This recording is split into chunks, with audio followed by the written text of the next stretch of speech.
Opening statements beginning today in the murder trial of a man accused of killing a Jacksonville DJ. Bursey Armstrong faces 2 murder charges tonight. One for the death of Tasheka Young, the other for the death of her unborn child. Zach Wilcox is on your side outside the Duval County Courthouse. So Zach, what's the latest in this trial today?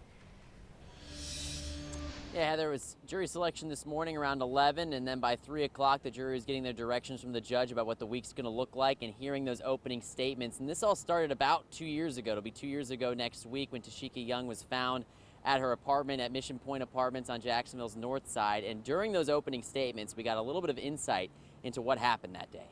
Please, please don't do this. The prosecutor in Bursey Armstrong's case says a neighbor heard those calls just after 1 in the morning, but it wasn't until later that afternoon that Tasheka Young's mother found her. And she has 12-month-old Bailey is sitting next to her dead mother, holding her hand. Bursey Armstrong, the father of Young's 2 children, came to the apartment while detectives were investigating and was detained. Police found a gun and bloody clothes underneath the stairs at Armstrong's parents' home, where he told police he was staying. The prosecutor says when police left the interrogation room after telling him he was going to be charged with murder, he tried to escape. And takes one of the chairs at the table, puts it on the table, climbs up on the table, and he's trying to get through the tiles in the roof.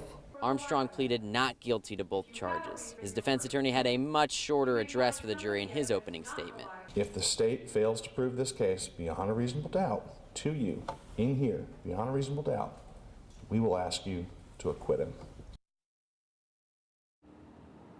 So tomorrow we're going to hear from a downstairs neighbor who's going to testify, as well as an officer who was on the scene, and Young's mother, Olivia, who was the one who found Young that day 2 years ago in July. And we're also going to hear some more from both of the attorneys, of course, as this trial moves its way forward after the not guilty plea.